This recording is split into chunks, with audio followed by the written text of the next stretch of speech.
I'll tell you what.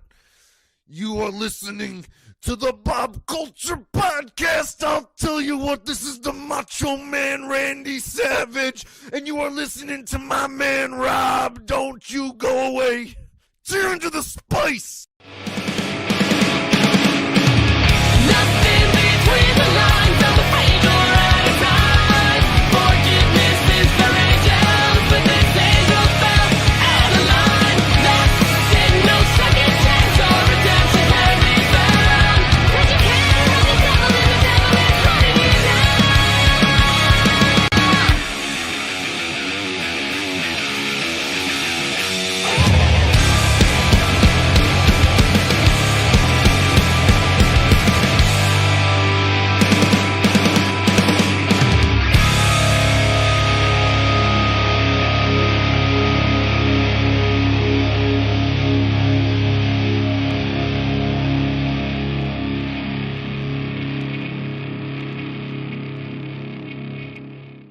All right, ladies and gentlemen, welcome in to a very special Money in the Bank 2021 predictions panel episode of the BCP. Rob Williams here, ready to make all the picks with our all-star stellar panel. So please welcome in the goodest sister. You know her from Kimmy Talks Wrestling, RD Free Promotions, No Holds Barred Network, thepopbreak.com, Wrestling with Questions. The list goes on and on. Maria Kanellis' personal protege, Miss Kimmy. So cool. Kimmy, welcome in. Round of applause. Oh, What's you're up, all Kimmy? so nice. I'm really excited. I have such a great theory here about a certain vision that might come true for a two-time Money in the Bank winner.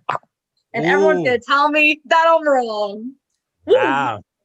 That's awesome. And please welcome back to the show the guy who I'm going to refer to as Mr. Perfect of the BCP because he made a perfect debut back on the BCP earlier I think it was last month, dude. What a great performance from the Cause Champion podcast, Mr. Mike Mueller. Mike, welcome in. How are you, bro? Thank you, Rob. It truly is an honor for you to have me here. I am going to do another. I'm going to guarantee another perfect performance tonight. Just you watch. Wow. Guarantee. Okay. Coming out Guarantee. strong. But not to be outdone, this is long overdue. I've been pitching this guy on the show since 2020. I said Mags for BCP 2021. You know him from so many podcasts, the Badlands podcast, the list goes on and on. Our good friend from across the pond. Welcome in, Mags. What up, bro? How are you? Yes, I'm finally on BCP. Only took the best part of 2 years for this to happen. Yeah, That's fair. I'm stoked to be here. No, you belong here, man. It's good. And it's just good, just great meeting all you people that I've just met on Twitter and Facebook and social media that are legit good humans. Like Mike, you're in Detroit, man. You had a great performance. I'm so glad to have you as part of the team here. We'll see how Mags does today, but let's start it off. Let's go with, where do you guys want to start on this one? Let's go with Rhea Ripley taking on Charlotte Flair for the umpteenth time. Kimmy, you can give me some credit on this one. I believe I did call the DQ last time. I'm going to say this is the one. I'm just keep it short and sweet for me. I think this is the one where Charlotte gets that another title run. She's won so many belts. Let's add one more to the resume. We're checking that box. More gold around the waist of Charlotte Flair. I'm here for it. I hope it's a really good match with a conclusive ending. Let's start to the goodest sister. Yeah, no. I disagree. Yeah, no. Wow. Yeah, no. So I think something that we talk about that I think might not play in Sunday, but maybe on Monday is a certain someone went back to NXT last night and a trade for Aaliyah on Monday Night Raw. So keep that in mind. Fresh faces. We're going on the road. I think Rhea keeps her title. I think Rhea really. Oh, Mike's judging me in that corner, and I don't like it. I'm not judging the pick. I'm just curious what Aaliyah going to Raw has to do with Rhea. Are we getting Rhea Aaliyah? Is that what you're calling her? No, Aaliyah. No, I that like would be no. Okay, well, so that's what that's the face. I'm not making the face at the pick, just at the logic. No, I was just saying like Aaliyah new faces. Like we're finally getting a division again because so many people got released and we didn't have a division, so now we have one. But I think Rhea finally gets her credibility in front of crowds with the title. So I'm going with Rhea.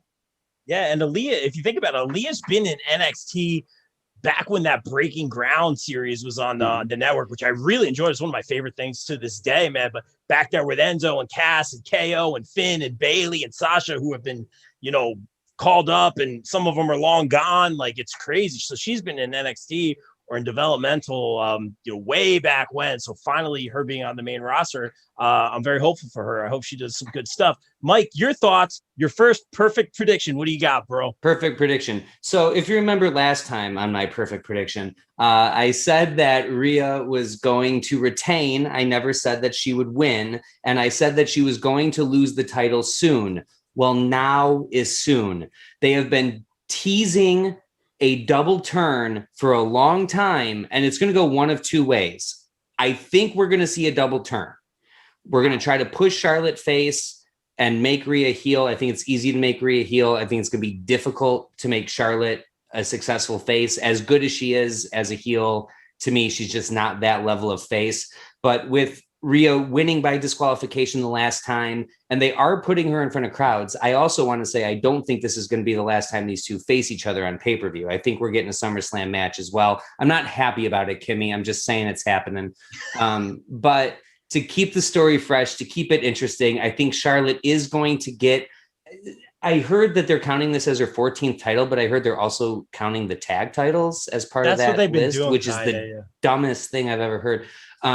But point in case, we're getting a Charlotte victory here. I'd like to see it as a double turn. I think the other way that it could go would be really interesting is if you sort of keep them, because Charlotte's a heel, Rhea's a tweener, but she's leaning heel. And I can almost see a scenario like a mentor-mentee scenario where Charlotte, because she did little things like you're learning, you're growing. She's saying these little things, always with spite, but she's almost giving compliments to Rhea Ripley. So I could almost see them combining those two in sort of like a mentor-mentee role. I don't know where the title would play into all of that. But either way, I think no matter which way they want to take the story, if one of my predictions is true, the best way to go about it is putting the title on Charlotte now for another extremely short title reign to just add to her list of never-ending accomplishments.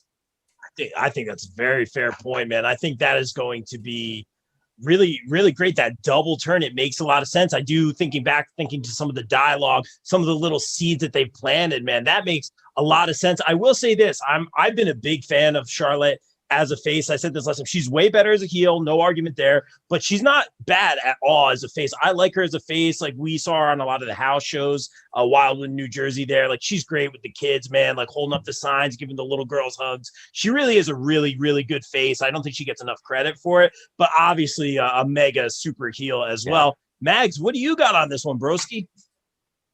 Yeah, I think Matt makes a lot of good points with the character work of both. I think Rhea has really kind of struggled to find herself on Raw. I think she just doesn't work that well as a tweener. I think she needs to be a badass, solid heel like she was in NXT. That's when most people were the most invested in her. With the fact that WWE are going out on the road now and we're getting crowds back, I think it makes sense to have Charlotte Flair as champion.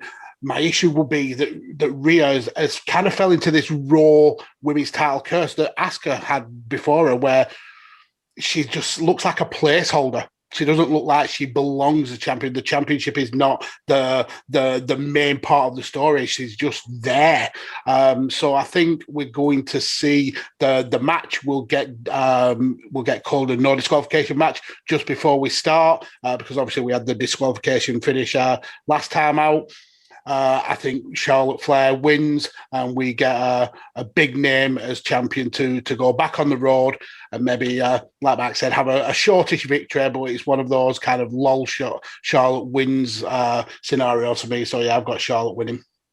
Yeah, that's a really safe pick, man. Obviously, I picked Charlotte as well. So I think that's going to happen. And we keep bringing up back on the road because I do feel that plays such an important role in the booking moving forward, man. We want to see these fan reactions. And plus, it's like Jericho said on the Stone Cold Sessions or whatever's called now. There's so many different names for that podcast over the years. But he said, like, people are asking him, like, is this good? Is this bad? And he's like, I don't know. We don't have I don't know. We don't have fans. Now we have fans. I think things are going to get back on track a little bit. We're going to see what the fans like and don't like. So that should be very interesting. That being said, let's have a little fun here. Friday Night SmackDown. It's 2 days away as of the recording of this. This will probably air the night before. So say this is Thursday night for all those of you watching. Who's coming back Friday night? Is it your Cena? Is it your Becky's? I'm just going to say, I think you open the show with a return. I'm just going to go the man, Becky Lynch, returns Friday night to open the show. Do you guys see any returns Friday Night SmackDown? Kimmy's ready, chomping at the bit. Excuse me, sir. So I've said this to you on a podcast a couple months ago that Becky was going to return to SmackDown. And you were like, oh my God, Kimmy, you're so smart. So first My lock of the night. No, I'm just kidding. Oh, here we go again with this lock of the night. So first of all, we need to establish here. This is my theory you're taking from me. This was not a Rob original. This was a Kimmy theory. It's a homage. Yeah, it's an homage. It's gimmick infringement. No, we have been a pro Becky show since day one of the BCP. We really, really have. I'm excited to see Becky. I'm thinking there is going to be a major return on Friday. Is it John Cena or is it Becky? That's where I'm at. I'm going Becky, maybe John Cena coming a little bit closer to, although we are getting close to SummerSlam. Do you guys see, Mags, do you see any returns coming this Friday on SmackDown? You know, I don't. I really, really don't. I think with what WrestleVotes has said about how there's going to be some big surprises for this show, I think we hold off. I think we'll get the tease of maybe of somebody taking that last spot in the women's Money in the Bank, but I don't think anything will get set in stone until the night of the show, and I think that's going to be the play that WWE go with. I thought that as well. I think that's a really safe pick. Mike, any thoughts on Friday Night SmackDown? Any returns? I agree with Mags. I don't think we're going to get a return on SmackDown. Here's my thing. Would everyone just let Becky Lynch be a mom? I feel like since December 8th, they're fair. When's Becky coming back? Let her be a mom, dude. Yeah. That's very fair. She's gonna come back eventually, all in good time. One of the things I say on my podcast a lot is patience is a virtue. And we don't need to rush it. The crowd, here's the thing. We're waiting for all these things to happen in front of live crowds. We've been saying this for a year and a half or however long it's been. Yeah. It doesn't need to be night one. The simple fact that you're going to have a crowd is going to give you that energy. You don't need a surprise return to make that crowd pop. If there's going to be a return or a surprise, I think it'll be Cena, but I think Cena is going to come out at the end of Money in the Bank or possibly even the next Friday on SmackDown. We'll get to that in a little bit. But I think so. I love, by the way, Becky did the best troll job ever at WrestleMania when she spelled out that night one thing. No, and she did nothing. And I loved it. It was fantastic because it got us talking and it keeps her in our mind, which is fantastic. But whenever Becky Lynch comes back on Friday, on Sunday, in 3 months, it's going to be a huge pop. It's going to be a huge reaction. I think the mere fact of having a live crowd as long as you put on a couple really good matches, maybe to start the show and end the show, I assume Bianca and Carmella is going to be in that opening or ending spot. Probably the opening, but you're going to get the crowd into it. They're going to be good all the time. I don't see a big surprise return happening on Friday. On Sunday, yes. Friday, no. It makes sense because of the booking. Kimmy, go right ahead. You don't have to raise your hand. Come on, I want to raise my hand. You have poll here, please go ahead. So, I think we need to realize, going off of Mike, that there's a TBD in the women's Money in the Bank, and beat me to it. Sasha Banks has already been announced for the SmackDown, but I feel like people forget about that. So I think that this Friday in that Carmella Bianca match, we're going to see some boss time action. So if that counts, Sasha Banks, if that counts. Let's take it right to the women's Money in the Bank ladder. Wait, hold on. Go ahead, please. Before we get to that, I want to say Sasha has been announced for the women's match. No, she was announced for that SmackDown. She's going to be there on Friday. Oh, okay. All right. So that wouldn't. Okay. Yeah. All right. I just wanted clarity on that because that changes my pick. Changes a lot of stuff. Yeah, for sure. We'll see what maybe she will be in that match. Let's do the women's Money in the Bank ladder match. Kimmy, do you have the magic notebook? I have the competitors, but I know you're going to yell at me. Natalia, Liv Morgan, Alexa Bliss, Asuka, Nikki Ash/Cross, Naomi, Ash. I didn't know. I put Cross in my notes. And cross it off. Nice. I don't want to. I don't like the superhero. He was being It's punny. awesome. Oh my god. No. Naomi, Selena Vega, and TBD. Yeah, I was definitely missing Natalia on my list. That's why I had you do it. She was announced on Twitter 2 days ago by Sonya Deville. This is why here. Mags, your thought. Now, I'm always like a process of elimination guy. So there's a lot of ways this can go. Mags, have fun with it, man. Who is walking away at the end of the night with the briefcase? Okay, so I think there's a few we can rule out just because they ain't going to win. Natty ain't going to win. Unfortunately, Naomi, who is an absolute star, and all the people who give her abuse on Twitter, you should hang your heads in shame. That is disgusting. Naomi ain't going to win. Zelina Vega, I mean, she came back and lost in 2 minutes. She can't win this, surely to God. Asuka, as much as I love her, I think she's a bit part player in this, and she's there for the spots rather than to win. Liv Morgan is interesting. The biggest storyline going into this is about Liv Morgan and her kind of forcing a way into this match with the disrespect from Sonya Deville, beating Carmella multiple times. But I can't shake the feeling that is it's a red herring. So that leaves Alexa Bliss, which would make sense. She's one of the biggest stars on Raw. Her going up against whoever is the Raw Women's Champion will be a huge match for SummerSlam. But that TBD is just gnawing away at me, just itching away. That's got to be there for a reason. So for me, I've got 3 kind of possibilities. One, that it's Sonya Deville forces her way into the match.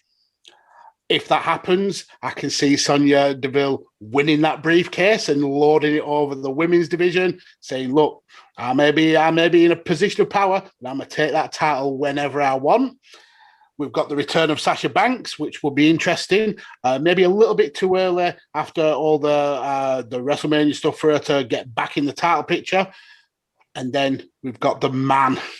We've got the man. She's known for forcing her way into matches. I mean, the Royal Rumble when she essentially took the spot of Lana. It's got to be the man. I've got to go with the man. She has got to be that name coming in to this. So if Becky Lynch is in this match, Becky Lynch wins this match. So I'm going to go out on a limb, say the man returns, takes that last spot, and is the new Money in the Bank holder for the women's. I think that's a great pick. Yeah, that's Kimmy approves. I saw Mike nodding at a couple things. I think Mike was popping for Sonya, maybe it was. Mike, your thoughts on this match? Full disclosure, I hadn't thought about Sonya at all, but now that you said that, that's the only thing in my mind. I've been waiting for her to return. This makes all the sense in the world. Shame on me for not even considering it. I marked so hard for Sonya Deville. She's great. I've marked so hard for her for so long, and I'm so proud. I love what she's doing character-wise. I'm sticking with my Becky's not going to be here thing, so I got to throw that out the window. I am going to say if TBD wins, it is going to be Sasha Banks. That's not my official prediction, my formal prediction, because I really like my prediction, and I'm going out on a limb on this. So I think what we need to remember, first and foremost, is that Money in the Bank now is not what it used to be. Money in the Bank used to be essentially a guaranteed title at some point, or at the very least, if you lose that opportunity, it's going to be a holy cow moment. Well, the last men's Money in the Bank winner was Otis, and The Miz cashed in successfully. So let's not pretend that whoever wins this has to be some big upper tier, upper level star. Okay. Yeah. I think that's an important thing to remember, because the Money in the Bank, if anything, last year, it became silly. And and I love silly. Silly is one of my favorite words. And what is just the silliest, funnest thing in wrestling right now? To me, that's Nikki Ash. And to me, I'm not saying it's going to be a successful cash in, but I love the superhero gimmick. I love where they're going with it. It's ridiculous and it's stupid, but it's fun. And you need fun moments in wrestling. I think it would be a very fun moment to have something like last year, where, if you remember last year, Otis won the Money in the Bank contract because 2 other dudes climbed to the top and dropped it literally in his giant Otis lap. And it was fantastic. And we all cheered. I remember exactly where I was. It was a great moment. I'm seeing something like a similar situation, but what if we have a situation where, one of those spots where everyone is huddled for no reason in the corner of the ring and someone jumps off the ladder again for no reason to take all of them out? Well, what if one takes out the other 4 or 5, and the last one we have standing on the other side of the ring is superhero Nikki Ash, who just wakes up, realizes the situation, everyone's knocked out on the outside of the room, and faster than a speeding bullet, she climbs up that ladder, she grabs the briefcase, and probably unsuccessfully cashes it in 3 months from now. But we're going to have a great moment in front of fans, and people are going to pop like no other because Nikki Ash, I don't know who Nikki Cross is, Kimmy. You got to remind me of that later. Nikki Ash, the superhero, is going to win this thing and shock the world.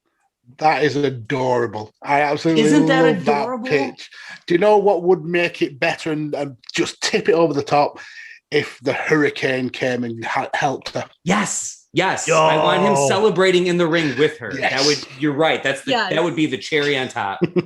Although I got to say, there's one thing about this women's match that really bothers me, and it's the fact that Natty's in, not because she's in the match, but because of that, once again, we're at another WWE pay-per-view where we're not even talking about the women's tag team titles as if they are a thing. Buddy. It kills me because it's such an opportunity. You talk about a lack of talent, and you have a whole division. Just you could throw so many people in and make tag teams. And I love Natty and Tamina as a tag team. I'm a huge mark for Tamina. I'm one of those people where like I liked Tamina, and then all I heard from my friends and online was Tamina sucks and Tamina blah, blah, blah. So now I love Tamina. If you hate someone that I like, I now love them. Like it's same thing is true. Actually, I'm a big fan of the Powers of Pain as a tag team, Warlord and Barbarian. They're whatever, but the fact that no one gives them credit makes me love them. I actually won a Powers of Pain autograph during the basketball auction that Shane Fair put on. That's happening soon. When is it happening? My God, shameless promo, dude, all about it. Thank you. August 1st, it's going to be here in New Jersey, Hamilton, New Jersey. Get your tickets now on eventbrite.com. It's basketball. It is all your favorite indie wrestlers from the North. Well, not all of them, but a lot of your favorite wrestlers in the Northeast area, indie wrestlers playing basketball for a great cause, the Miracle League of Mercer County, New Jersey. They do some great things for these kids. They put on some great games. It's amazing. We've already essentially reached the goal, but now we're just, we're at butts and seats times. Guys, come out. It's going to be awesome. I'll be on the call. There's a lot of good things. There's going to be a tag rope for substitutions. It's going to be awesome. Yeah, it's going to be really cool. Some wrestling elements. Shane has told me no one's going up for a layup and getting hit with a chair. I was told that's not going to happen. Although wrestling, so he could be swerving you. He could be, man. But thank you for Micah for the promo, and of course, I'm happy to have won that. I love me and the Barbarian. We're bros. My dude, that's awesome to hear. All right, Kimmy, I see you chomping at the bit. I know you have some tricks up your sleeves. By all means, good as sister. So first of all, Mike, I worked with that tag team a couple months ago. They're really cool guys. They're amazing. Good. I'm happy to hear you say that. When you started that, I was worried. Name drop. Good. All right. So here we go. I'm going to go off everyone's predictions here. So, Mike, I will say that yours kind of makes sense because on Monday, remember, Riddle and Nikki's segment was like, oh my God, imagine I could fly. So what if she's do you remember the Saudi show, the first Saudi show, where Rollins was on the top rope and he jumped off to the ladder and climbed up and reached his IC title? I do. Can you imagine if that happens and Cross jumps from the top rope to the ladder to climb to get the briefcase? So she flew and accomplished her and Riddle's goal. They could do like the Hurricane thing where he jumps out of the shot and they're all like, yes. They could do something like that. Yes. But that's not going to happen. Now, here's my thing with Becky Lynch. This is long-term storytelling because if you remember, I believe her title was defended in a Money in the Bank match when she announced she was pregnant. Long-term storytelling would be her going in the match and winning and reclaiming, what was hers. Whoa, that's not going to happen. Why? So No, I don't think it's going to happen because she's too likable. That's a heel move. I lost it because of the briefcase. I'm going to win it because of the briefcase. That's a heel move. But you said that's not going to happen. So please, sorry. Yeah. I'm going with Liv Morgan. I think she deserves it. I think the storyline is there with her fighting with Sonya. I think everyone's behind her, and I think it's her time. The split with Ruby, since Ruby got released, I feel like this is Liv's opportunity to finally shine. We've seen her be underrated in so many different characters with the Riot Squad, which she was in NXT as the Jersey Devil, and now it's her shot. And it might not be successful, but I think this is really going to elevate her. There's a reason that Vince did not release Liv Morgan. He sees something in her, and I think this is the time that we do something with Liv Morgan. So your Miss Money in the Bank is Liv Morgan. I think that's a very, very safe pick, actually, Kimmy. Obviously, we need to find out who the TBD is. If it is the man, it might change my pick a little bit. If it is Sonya, if Sasha is the TBD, that is my official pick. I don't like to hedge my bets, but that's my one exception. Okay. But I think I think Sonya, it might be the TBD. That which would be really cool. That'd be a good pop in itself. I've been a big fan of Sonya for a while. That being said, I do the process of elimination.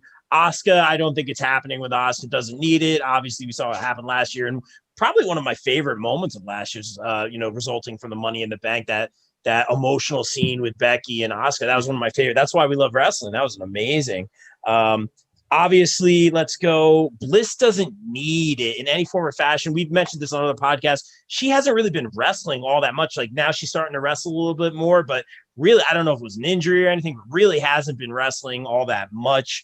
Doesn't need, was the Fiend or whatever really about this? I mean, yeah, he was in the title pictures. He won some titles and stuff, but was he ever really about that? Like it was never like a quest for the gold. It was always the mind games. What Bliss has going, they just released the Lily doll in WWE shop. I called that a while ago. Lock Are you of the getting Night. one? I'm just kidding. No, nightmare fuel. No, it's the teeth, man. I don't like the little teeth put on there. Ugh, Yeah. creeps me out. That creeps me out. But anyway, Bliss is doing her thing. She's killing it right now. I don't think putting her hunting after a title really makes sense. I could see it. She'll make it work. It'd be great. Don't get me wrong. I think I'm narrowing it down. Not Natalya. I love Natalya to death. Not Naomi, which would be awesome. Mike wanted me to say his theory is he thinks Naomi's going to win it. Somehow that's going to play into her joining the bloodline down the line. I'm like, that's a fun theory. I love Naomi. I don't think that's going to happen necessarily. Maybe she'll join down the line, but not like that. She needs to go to SmackDown for that to happen. That too. That too. But I love Naomi. I put Naomi over so many times on this show. Been a fan. One of the most athletic women's performers in the ring. I love her moveset. She's great. Her being a face is always better in my mind, but she could do some cool stuff with the bloodline down the line. She's going to have those spots. Like you guys were saying earlier, Asuka's going to have those spots. Naomi's going to have those spots. If Naomi wins, I will pop big time. I'll be thrilled for that. I don't think it's going to happen. I'm narrowing it down to actually Zelina Vega and Liv Morgan for this one, only because just picture Zelina Vega, take everything out of the equation, what just happened. Walking around with that Money in the Bank briefcase, it's kind of built for her. It makes so much sense. Yeah, her walking around and just threatening and talking to everybody. Doesn't have to be in the ring a lot. Just pick her spot. Ultimate heel move to capture on who's the champ now, Bianca. It makes a lot of. It makes so much sense. I think. Yeah, go ahead, man. Not to jump over you. Please. I didn't get to this point. I do like Zelina as the opportunist Money in the Bank winner. And I love that, by the way, I love the fact that she lost both of her matches leading into this, if she's the winner, because you play that whole, she can't win as a heel. She can't win an actual match, but here she is with this golden opportunity to be champion without ever having to pin anybody in a clean one-on-one situation. It's a fun dynamic. So I'm glad you brought her back up. Yeah, I just see it. I see it, man. I want to pick Zelina so bad, and I know this is gonna happen. She's gonna win on Sunday, and I'm gonna be like, I should have said Zelina on the show. I know it's gonna happen. I feel it. It's gonna happen. We'll go back to the tape on Sunday. I'm gonna go with the goodest sister. I'm going Liv Morgan on this one. I think Liv Morgan, like you said, there's a reason everyone's been so behind her, going back years now. Just even when she wasn't even really doing that much, people are really supporting Liv. New Jersey, correct me if I'm wrong, right, Kimmy? From Jersey, has that momentum, has that storyline, has a very interesting move set. I could see fans, again, we always take that fan factor coming back into play. I could see fans really, really getting behind her. And for that reason, I think this is what Liv Morgan needs in a way. So I have to narrow it down to those two, Zelina and Liv, but let's live life. I'm going Liv Morgan. Let's see what we got here. All right. Kimmy approves. I think that's the first time Kimmy's ever applauded for me. All right, let's move on. Let's move on. I didn't say lock of the night. Don't worry. Let's move on to our men's Money in the Bank ladder match. We have, I think I got it right here. Riddle. Are they changing it back to Matt Riddle again? Not that I know. Just Riddle. Okay. Not to my knowledge. We have Riddle, Drew McIntyre, Big E, that Irish fellow, Rick O'Shea, Seth Rollins. I put Jay Drip. That's got to be Johnny Drip Drip. KO and Shinsuke Nakamura. I like what they've been doing with Shinsuke. This is a tough one. Let's throw it to Mike. Cool. So I want to say, first of all, I think that this could with the talent that's in this match, I think this could be one of the most entertaining Money in the Bank matches ever. Absolutely ever. Ricochet and John Morrison are going to ball out. Unfortunately, process of elimination, I don't see either of them winning. My heart would explode if Ricochet won, but I think my heart's safe for now. I'm going to go ahead and make a blanket statement and say I don't think that someone on SmackDown is going to win this match. And my reason why is because of our champions. With Roman Reigns as the champion, you have built him up as this unstoppable force, right? This guy that's literally stacking main eventers in the main event of WrestleMania and pinning them. So me personally, if someone comes in and the person to finally dethrone Roman Reigns has to do so by taking advantage of an opportunity and cashing in Money in the Bank, I think you are robbing people of that babyface to root for on their journey, on their way. Whoever dethrones Roman Reigns, I think it should be clean in the middle of the ring. They have to do the thing that no one else could do. They have to do the thing that Kevin Owens couldn't do, and that, spoiler alert, Kofi Kingston couldn't do, and that Edge couldn't do, and everyone else that comes along the way can't do. John Cena can't do. Roman Reigns is going to go through this unbelievable tear and beat everybody, and the person that finally beats Roman Reigns, to me, is not going to do it because of a gimmick. They're going to do it because they finally slayed the dragon. So now I've got 4 people to look at. I've got Ricochet and Morrison, who I've already thrown out. So I've got Drew McIntyre, and I've got Riddle. I think Drew McIntyre, it's a great way to work around he can't challenge Lashley again. Kimmy, calm down. It's a great way to work around he can't challenge Lashley again, but maybe he can because of the briefcase. Or if you do a draft and he takes that briefcase with him over to SmackDown, you've got this Drew versus Roman, which I'd love to see Drew versus Roman, but again, not in a Money in the Bank cash-in sort of scenario. And that leaves us with the ultimate bro, Matt Riddle. And tell me someone in this match that's going to have more fun carrying that briefcase. What did I say? I said silly and I said fun. And if you want silly and fun, you got Matt Riddle in spades. Matt Riddle is going to take that briefcase. And the reason why this is going to be so successful is threefold. One, they're obviously putting a rocket on Matt Riddle eventually. With all the stuff that he's gone through that other wrestlers have gone through and have not gotten the benefit of the doubt the way Matt Riddle got the benefit of the doubt, I'm just going to leave that out there, tells me that they have a very, very high opinion of what he eventually can do.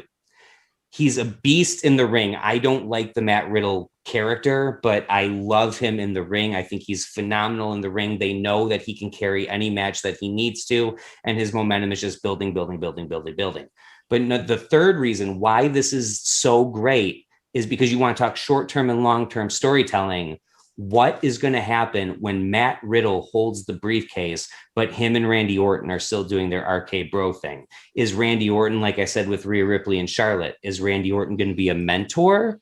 Is he going to be proud of Matt Riddle? Is he going to coach him up as a former Money in the Bank winner himself? Is he going to explain to Riddle how to successfully cash that in? Or is he going to be a little jealous? Is he going to be staring down the barrel of 15 and say, I don't want to have to beat Matt Riddle for my 15th title. I think Matt Riddle's overshadowing me. he doesn't understand his place, which is as my subordinate, not the other way around? And is he going to screw with Matt Riddle and with that Money in the Bank briefcase and get in his head a little bit the way Randy Orton can do and mess things up a little bit? I think either way, you've got a ton of great opportunities for promos with Matt Riddle holding the Money in the Bank briefcase, and combine that with all the things that I think you could do with Randy Orton sort of being on the side of Matt Riddle as he's Mr. Money in the Bank. I think that's very exciting. That's the most intriguing possibilities to me. So I'm taking Matt Riddle as your Money in the Bank winner. That's bold. I'm all about bold, baby. This is Bold Money in the move, Bank. Cotton. Hey, We'll see if it pays off for him. as of now, he get nice. As of now, he's perfect. I'll piggyback on that. You say, well, who's going to have fun with this briefcase? Who's going to make it silly? Well, there's one answer. Who's going to fill this briefcase with pancakes? Yeah. Big E. Let's go. I think Big E is a heavy favorite. No pun intended in this one. Is he going to be the one to take out Roman? I don't think so. The head of the table is here to stay for a very long time. I don't see him losing anytime soon. No, Kimmy, I'm not going to lock in the night it, but I'm going to say that I think this is Big E's not necessarily push, because he's been getting that push, but this is going to kind of propel him. I could see him being the face, having a lot of fun with this briefcase. It doesn't sync up too well with my my Liv Morgan pick, because again, they usually do face and heel kind of thing. So now I have like two faces going, but I'm going to say Big E takes this one. Just looking at the list, Shinsuke is doing some awesome stuff. I love that they teamed him. The gentleman from NXT, I forget his name, but he's playing him out with the guitar, which I love. Yeah, he's always great. It's good to see him, I guess, called up essentially working with them, man, because I get to play the indie guys out with my drums or whatever. To see him just with the solo guitar playing Shin out, I'm like, that's very cool. So I like what they're doing there. Johnny Drip Drip is going to hit some spots. I don't think your boy Rollins is doing it. Because he's at the best cash in there. It would be such like a Randy Orton kind of booking kind of thing. If Rollins won it again, it'd be just like, yeah. And I won't count him out, because those Shield guys always can win. They can always win a title anytime. They can always win Money in the Bank. I'm not picking Rollins. I'm sorry, Kimmy. I know he's your boy. Ricochet, man, that would be awesome. Ricochet really deserves it. He's had such great matches, especially in NXT and the Indies and whatnot, and just criminally underutilized on the main roster. He knows it. We know it. He's sad about it. I'm glad to see him in this match. We're going to have some great spots. Drew, I love that Drew has carried us through this pandemic. He has been great. I was not a fan of the face turn for him initially. I'd always say I didn't like that 3-2-1 countdown kind of thing, but he really made the face thing work. Even when he got COVID, he was very honest about it with the cameras and the fans, and I really respected that. He's really done a good job. I thought, going back to the crowd coming back, I kept saying, Drew's going to win it when the crowd comes back. Drew's going to win the title at Mania, and the big thing. I didn't hate the booking of Lashley winning at Mania. I thought that was actually really interesting, very clever booking. That being said, I just don't think Drew's winning Money in the Bank here. But that's just me. And yeah, I got to go with Big E. But Mags, I'm really interested to hear what you have to say on this one. Okay, so I'm going to do what I did with the women's. I'm going to rule out some people first. King Nakamura, I think he's going to have some great spots, but I don't think he's there to win. Same with Ricochet. I mean, how good was Ricochet in the North American 6-man ladder match? It's just absolutely superb. But again, he'll be there for spots. I don't think he's going to pull out. I don't think John Morrison is going to be anywhere near the win. Kevin Owens as well. I think he's there to make up numbers and again have some cool spot moments. So that leaves the 4 that we've all kind of like rolled around. Big E. I'd love it to be Big E. I think he's one of the best characters in the whole of WWE. But with this Roman Reigns, I don't want Big E to lose. I think Big E is in that kind of position where a loss to Roman can send him tumbling back down the rank, the roster a little bit. So I don't think he's quite in that position for him yet. Drew, I agree with you. I think that he's carried the company through the pandemic era. but he's been in the title picture for so long. We've got to the point where he can't have any more shots against Bobby Lashley. So him winning this would kind of negate the point of the stipulation last time. So I don't think Drew wins. So that leaves Seth. That leaves Riddle. I like Mark's theory about Riddle. He would have a lot of fun with this Money in the Bank. But I know he said on Raw Talk this week that if he wins, they're cashing in for the tag titles rather than for a singles title. So I don't think you get that kind of conflict that you would be hoping for with him and Randy. For me, it's I'm leaning towards Seth Rollins. And it's because of how I think the SmackDown title match finishes. But Seth Rollins is going to win this Money in the Bank. Wow. That was beautiful. That was beautiful. Kimmy's like, let's have Mags back all the time. Let's have it all the time. Just every week. I didn't mean, and great stuff as always, Mags. I didn't mean to glaze over KO in my picks, man. I've been saying on so many of these Money in the Bank prediction panels how great he would be. I think I've picked him a few times over the years. How great he would be walking around with the Money in the Bank. It almost seems perfect for him, man. He's just so sarcastic. Face heel, like he just makes it work. Him walking around with the briefcase, he'd be so casual about it too, man. You know what I mean? Like it would really, really work. I would love to see KO. Like I feel like that's another guy. Like that briefcase is kind of built for. You know what I mean? Like that was Jericho's baby, the Money in the Bank idea. Jericho and KO obviously having that relationship. I could see KO absolutely kill it winning the Money in the Bank. So it's tough for me to pick Big E. I'm not gonna change my pick, but I don't want to glaze over KO like that. He would be perfect for Money in the Bank. But Kimmy, I'll throw it to you. Don't pick with your heart. Tell us your pick for the men's Money in the Bank ladder match and why it's Seth Rollins. So you see, we need to get the silliness out of here. Like, let's talk about this. First of all, Drew McIntyre is going to wrestle Jinder Mahal. All right, let's get that perfectly clear at SummerSlam. We don't need him in the championship picture. I'm done with it. He shouldn't even be in this match. This is a waste. You could have called somebody up for this. No, Drew McIntyre, hasta la vista. Here's my problem with Riddle.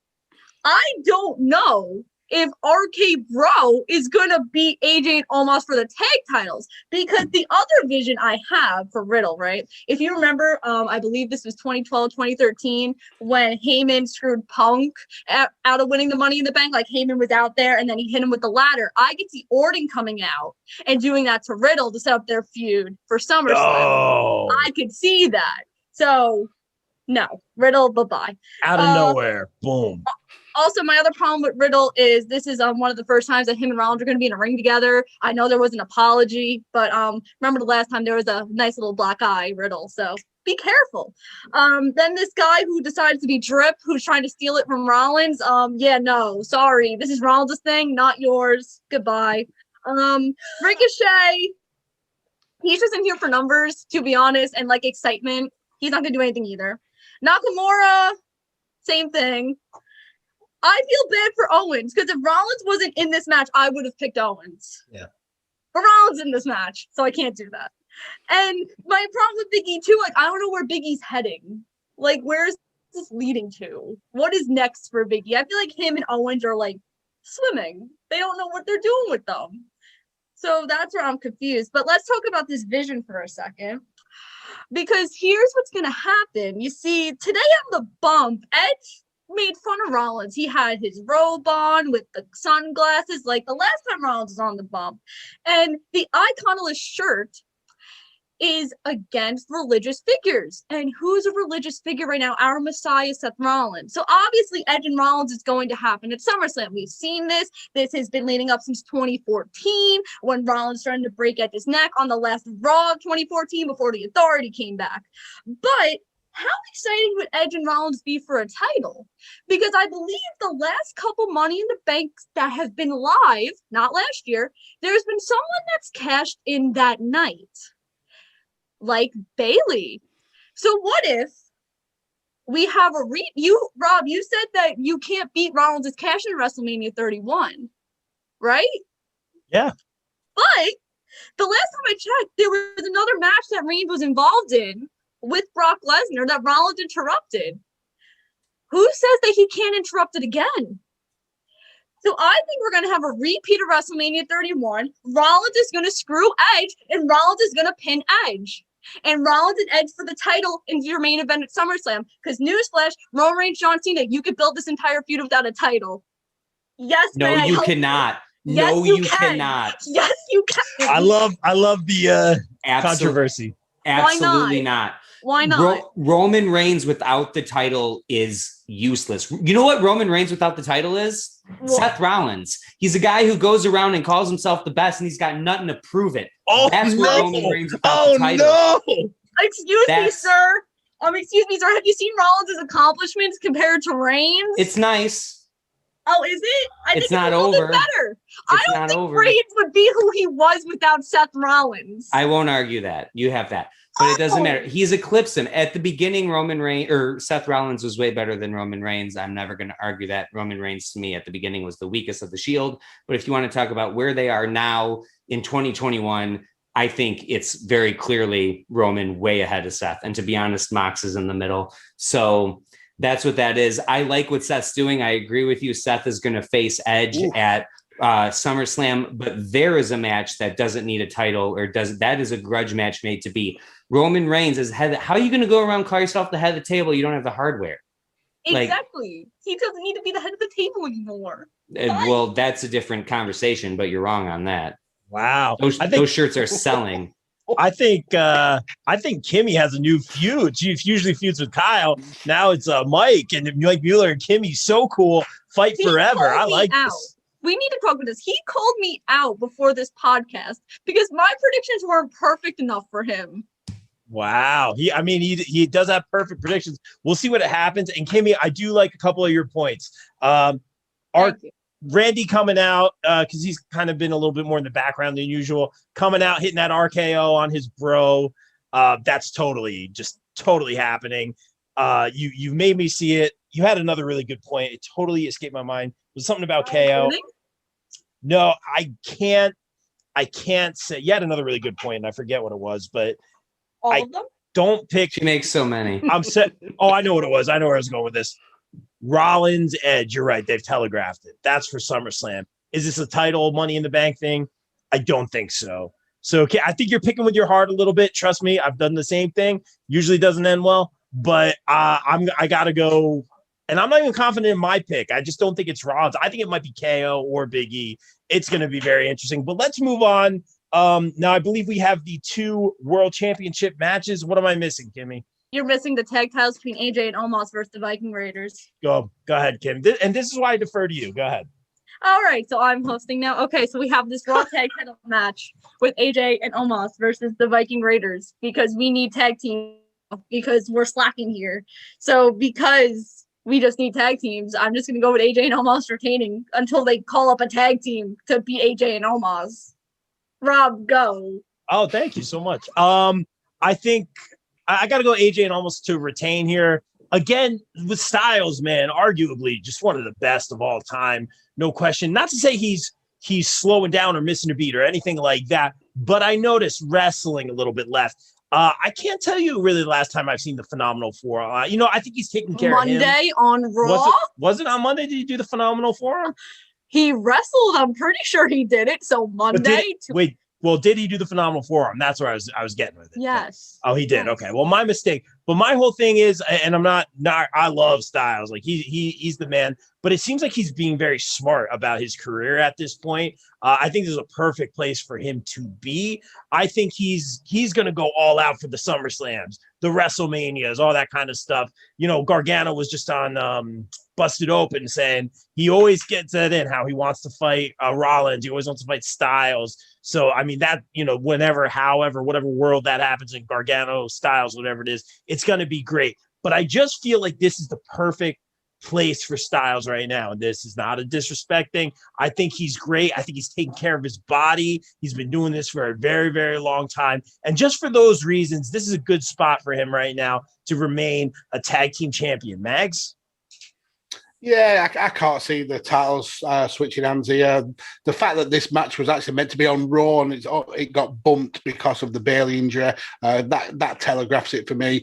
AJ Styles versus Omos against okay, bro, seems the more logical kind of storyline we're going with, which is a shame because the Viking Raiders are absolutely badasses and they're just in such a poor position. But yeah, it's going to be a return. And like you said, AJ Styles is being very, very sensible about his career. He did an interview recently where he was saying it's his time now to start passing the baton on and kind of making new stars for the company. And he's certainly helping bring Omos on along that. So yeah, I'm going for a return. We still have AJ and Omos as champions. Very, very, very well said, man. I agree with everything you said. And yeah, let's do better for the war. I still call them war Raiders, man. But War Machine. War Machine. There you go, man. I remember the first time I saw them at a house show in Asbury Park with NXT, man. I'm like, these guys are amazing. And their matches with like Aleister Black and Ricochet, obviously, on the Indies, ROH, all that good stuff. Just so good, man. Like you get them in the right situation, we could get this tag division going. You know what I mean? Mm-hmm. Give them time, let them hit their spots. Hopefully that happens. I totally agree with you. They deserve so much more. They're fantastic wrestlers. Mike, take us home on this one. Make it 4 for 4. Say what now? Make it 4 for 4. Everyone pick AJ and Omos. Oh no, I will. Let's get all good things: patience, virtue. First of all, I do want to say absolutely agree with you 100%, Rob. Viking Raiders, War Machine, whatever you want to call them. I got to see them at an NXT live show. It was them and Ricochet against Undisputed Era, which was insane. On that same card was Tommaso Ciampa versus Dominik Dijakovic, which blew my mind. Wow. And he was a total unknown. It was a championship match. We were all like, oh, Tommaso's going to win. We never even heard of this guy. And by the end of the match, I was going, maybe Dijakovic will win. He didn't, but just shout outs to a couple of really, really good in-ring performers that don't get the credit they deserve. Wait, don't you mean T-Bar? T-Bar, baby. And T-Bar? Mason T-Bar, I'm fine with, by the way. I think they're so much better without Retribution. Names are stupid. But for this match, yes, Kimmy, 4 for 4. It's going to be AJ and Omos, but I want to look down the road a little bit. I think AJ and Omos are going to be your tag team champions until we're ready to see Omos in a one-on-one match, which will be against AJ Styles. Omos's first real one-on-one match. Maybe they'll throw him like against another half of a tag team in a Monday Night Raw match or something. But his first did that on Monday. Okay, see, I only have so many. Does anyone watch Raw? Like, let's be real. Is anybody watching Raw? Who watches Raw? I'm excited for Money in the Bank, but Kimmy watches it, thank goodness. I watch the product. And isn't the Claymore now made out of like the Loch Ness Monster's tooth or something? Like, we have history lessons with Drew McIntyre on Raw, everybody. I do remember that. I'll read a blog recap of Raw. I don't need to see it. But my point is the first real match that Omos is going to have as a spotlight is going to be against AJ Styles because AJ can carry that match. But I agree with you. I think they're doing a great thing in extending his career, taking a lot of the pressure off of him, even though he's still carrying these tag matches. It gives him a break. He doesn't have to put on these 25-minute 5-star matches. AJ and Omos will continue their run until they're ready to have those two face each other. I don't think Omos is nearly ready enough yet. So keep the titles on him. Stay the course. This is a great panel. I love you guys are thinking outside the box, looking at everything from all angles. This is really great stuff, guys. Let's talk about Bobby Lashley taking on Kofi Kingston for the WWE Championship. I'm so happy to see Kofi back, obviously, in the title picture, getting that opportunity. I got to meet him over here at iPlay in New Jersey. And I got to hold the WWE Championship when Kofi had it. It's a Kofi on it. And I turned into like a little kid immediately. It was very, very cool. So glad to see Kofi back in this picture.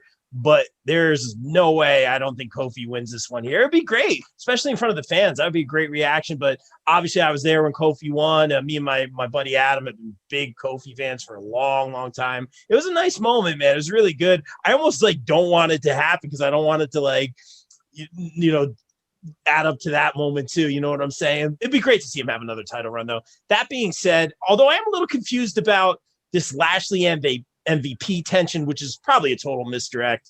I think the real story here, I feel that they telegraphed this a few times. I think I almost said Austin Creed. I think, yeah, you know where I'm going with this. I think Xavier Woods is either joining or turning on Kofi or joining the Hurt Business or what's left of the Hurt Business. I think that's where they're going. Him getting that win and then putting out that tweet, which I don't know if it was WWE super approved or WWE not approved, but it was very like, usually I get a shot at the championship. I'm deferring that to make King of the Ring happen, which I guess was probably a WWE approved thing because and he's kind of doing the pencil thing a little bit, which you don't see the guys do too much, but he's a smart guy. He's done this for like 4 months, bro. Well, no, I know. No, I know. I'm not saying it's away from that. Like, I know he's a smart guy too. Like, he's a very smart guy. He does a lot of stuff. He knows how to put out a product and all that stuff. But the fact to have, my point is like, he doesn't have that power, you know what I mean? To say, I relinquish my title opportunity to start King of the, you know what I mean? Like, he doesn't have that power is my point. Like, he's not Triple H or Vince McMahon or whatever it is. So I thought that was very interesting. That being said, I feel like he's going to be a key factor in this match in some sort of heel turn capacity, which we've been saying forever with the New Day. They're great. They've done everything they could possibly do and more. This should be a good match. I think Bobby Lashley retains, and the big story here isn't the tension between MVP and Bobby Lashley, but more so, I almost said Austin Creed, Xavier Woods getting involved again. Kimmy, go ahead. I think there's a reason they did it Monday with the whole MVP thing. I think that MVP is going to manage Xavier Woods and turn on Bobby, and Xavier's going to go with sense. MVP.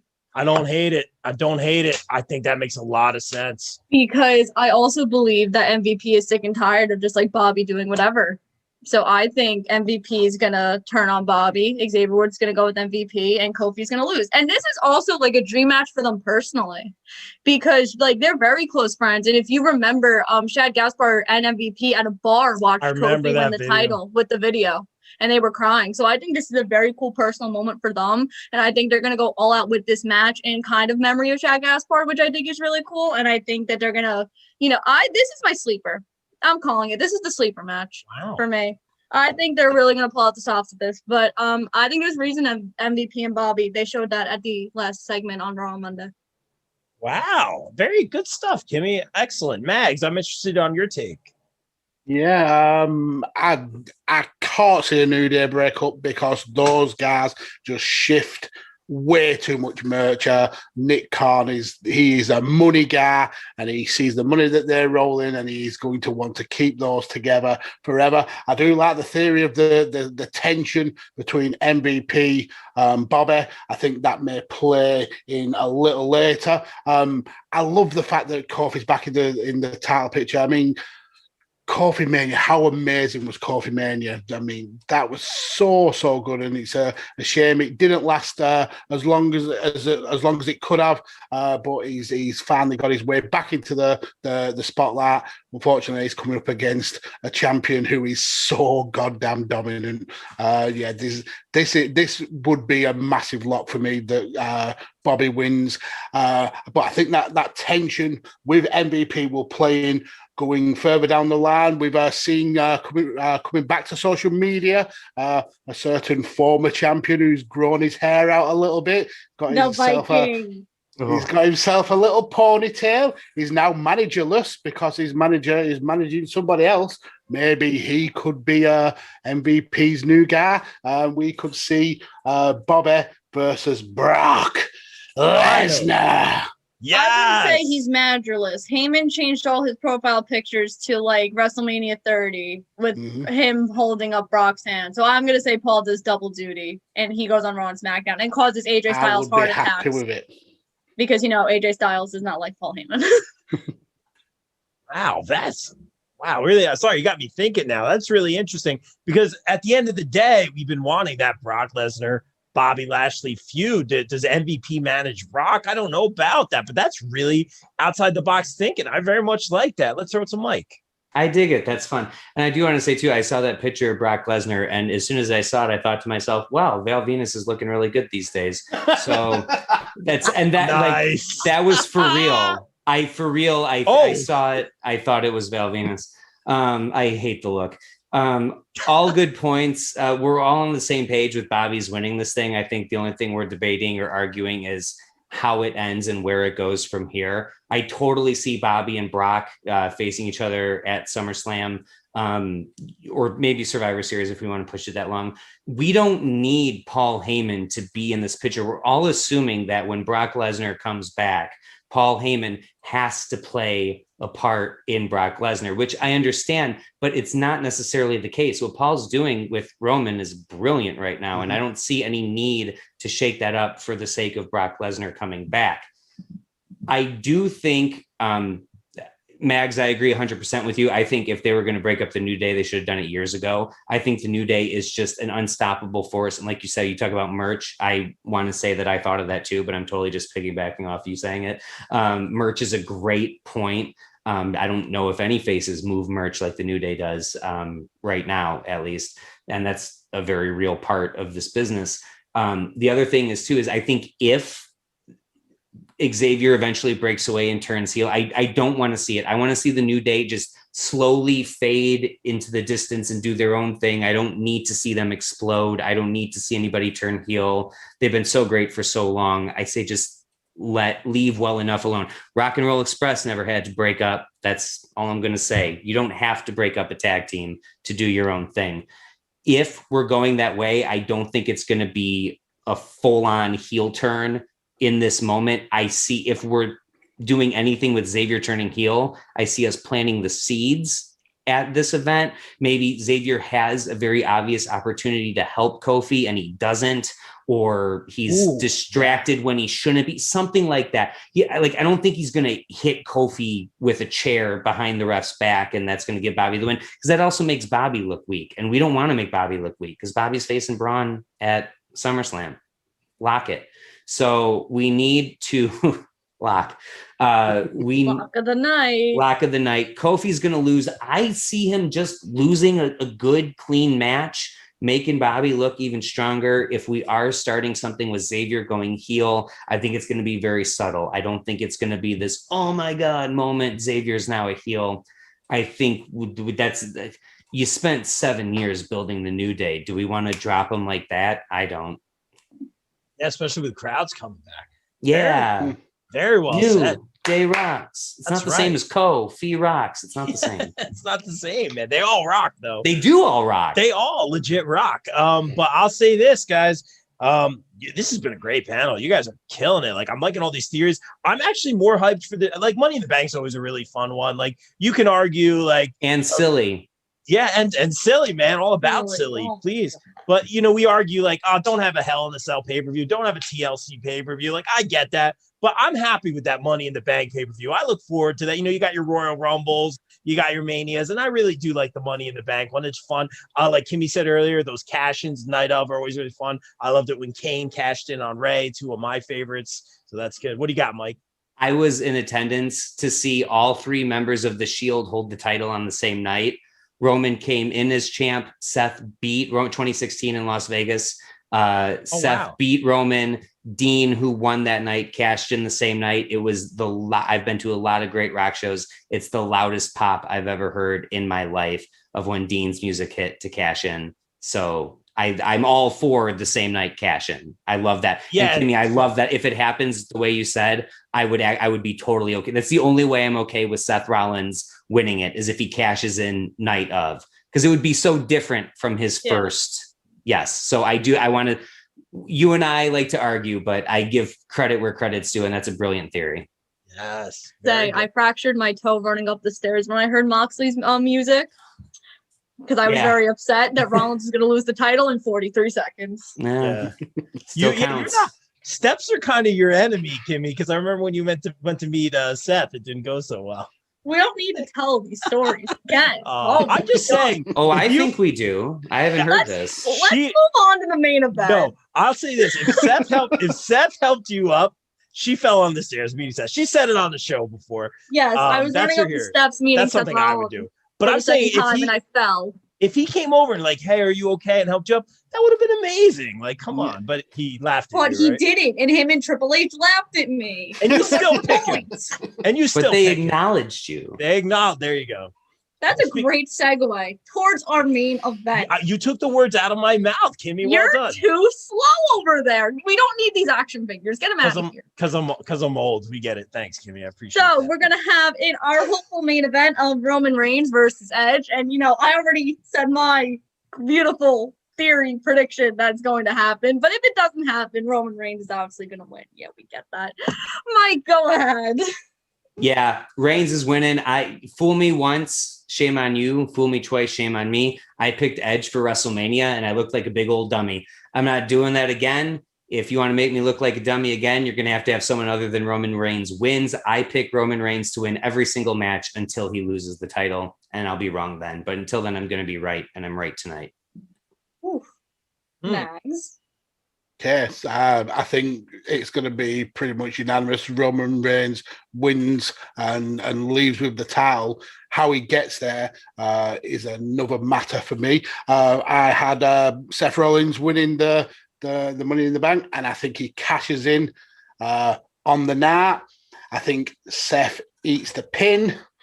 I think that sets up Seth versus Edge. Well, that's already kind of been set up, but I think that's the icing on the cake for Seth versus Edge at SummerSlam, which leaves Roman Reigns still as the head of the table. And then we get John Cena coming out to end the show, eyeball to eyeball with the head of the table. The lights go down, and then that's going to be our SummerSlam main event. Wait, hold on. So, Wait, you have Rollins cashing in that night and losing? Yes, I do. I love Kimmy's face. She was like, yeah. No. Oh, no. Money in the Bank just isn't Rollins' pay-per-view. He's only remember, the only time Rollins has been on a pre-show was at a Money in the Bank pay-per-view in 2013, and he hated that match. So this pay-per-view just isn't for him. I think he needs to skip this pay-per-view every year if that happens. But Rob, you can finish it out, I guess. Has anyone ever cashed in the night of and lost? No. Oh, that's a good. Oh, Mags, that's brilliant. Corbin lost, but not the same night. Not the same night, and then Damian won. The chocolate Hershey briefcase. Yes. Oh, yeah, the attaché. Yeah. Cena lost, but it wasn't that night. No female has lost either. No, ever. Nope. I like what Mags is saying though. Have John Cena close the show. Like if I'm booking this, I'm writing a show. That's a nice moment. Fans are back. Cena comes out. He's done doing all the media for F9, Fast 9. By the way, if they don't call Fast 10 your seatbelts, what are we doing here? But I stole that. It should be the tagline at least. Yeah, right? I'm just saying. But I think, obviously, we all said it here. Reigns, regardless of who's coming out at the end. And I really like that idea, Mags. That's just like a great close the curtain, throw up the copyright sign, Cena stare down, crowd's going nuts. No one has to say nothing because, like I've said with Roman for the longest time, and plus they've been rehashing a lot of that Cena-Roman interaction. It's called a promo, kid. Like that was great and wild, and we've seen how far Roman has come. But one of Roman's best promos ever, regardless of what you thought of the match or what happened in Mania. This is my yard now.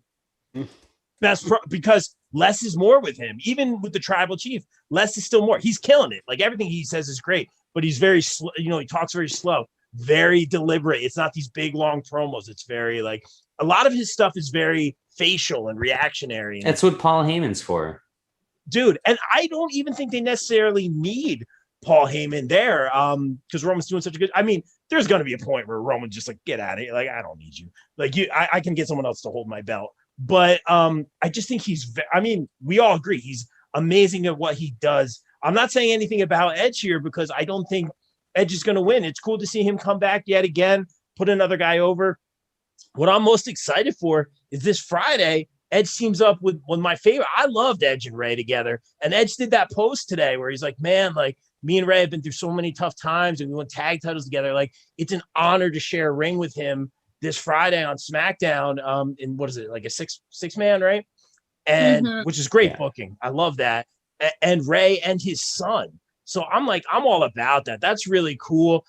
We may after that see, the build up for a obviously tag title match. I think we all agree who might win that tag title match if that happens. But I'm just gonna say When very that happens. yeah, inevitably. But SummerSlam, August 21st, Las Vegas, Nevada. there it is. 90,000 people. Come on, Rob. Book it. Roman Reigns Book it. is still head of the table and still Universal Champion. There it is. All right, guys. I see a lot of nodding. We all agree here. Guys, this was a really, really fun panel. You'll all be back, Megs. You passed the test, man. Heck of a day. I mean, it's not your first rodeo, man. Great job all around. Will Mike have perfect picks? We'll find out. No. Wow. Kimmy. Count it. Yeah. You don't have to watch on Sunday. I just told you everyone who's going to win. Until the first match happens and whoever you picked in that first match loses, I'm like, wow. I'll be ready for that text message, Kimmy. I'll be ready. I will. I'm gonna text you right away. I'm like, wow, look at this. As soon as Nikki Cross doesn't win, wow, what a bold move by Mike. Who's Nikki Cross? I didn't say Nikki Cross was going to win anything. Say her name. Wow. Put some respect on that name. Nikki almost superhero. I'll take it. There it is. Mike, let's get some shameless. This is awesome. Let's get some shameless promo out of the way. Mike, we'll start with you, man. Where can everyone follow on socials, your podcast, all that great stuff, man? Yeah, Closet Champion Podcast at Closet Champ on Facebook and Twitter. Get me on podcasts anywhere you can. Anchor, Google, Spotify, Apple, Stitcher, all of the above. I'm on all of it. Check it out. I just did a top 20 wrestling accessories that I actually got Rob and Kimmy's opinions on. Up? It's up. It went up this week. So it's going on. Spoiler alert, Jim Cornette's tennis racket's not number one, but it's my personal favorite. But I stay objective and I believe in accountability. Check that out. I'm going to also be redoing the top 50 tag teams because WWE screwed that list up so royally. So I'm going to have to go in and correct that. I didn't want to, but I have to. Expect that to drop next week. And real quick, I just got to give a personal shout out. I don't know if you can see it, but behind me, I've got a Macho Man Funko Pop action figure. It's my very, very first Funko Pop that I've ever gotten. It was given to me by my cousin Derek. I told him I would showcase this. He's a big supporter of me and everything that I do. So he shares, likes, does all that stuff for you guys. Props to him. He may have started an addiction, probably. It's an addiction. Yep. In a month, I'm going to be back on here with like 50 of them in the background. But so shout out to that. Facebook, Twitter at Closet Champ. Hit me up. I love talking to everybody. It's a lot of fun. Yeah, man. And heck of a debut last time. We'll see how you do today. But great showing as always. Let's go to Mags. Where can everyone follow you, man? Okay, so first of all, thank you for finally making this happen. I know it was 2 years in the making. I'll certainly be back for Money in the Bank 2023. That's a lock. Yes.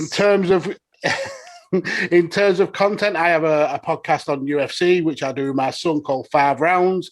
I do a podcast on wrestling called Chain Wrestling with my good buddy, Si Powell. And I'm also part of the team over at Radio Techers, where we cover a multitude of sports, including European soccer, as you guys over that side of the pond like to call it. Yeah. I'm all over the airwaves on Chairshot Radio, on Visionaries Global Media, and again, like I said, on Radio Techers. On social media, you can follow me at Podfather Mags. That's where you'll find links to all my content. Oh, you mean you're talking about football, my friend? Well, football. Yes, football. Yes. There you go, man. Instead Mags, of hand egg. Heck of a day. We haven't even seen the results, and I already know Mags made a heck of a debut. Thank you for coming on. Now, everyone, let's see if we can time Kimmy My here. pleasure. Shameless promo. No, my pleasure, bro. Kimmy, what do you got? Scared. I'm texting my other fighting buddy right now because, Kyle's Kyle. Hi, I'm Kimmy. I do a lot of things, and it's kind of scary, but that's okay. Aww.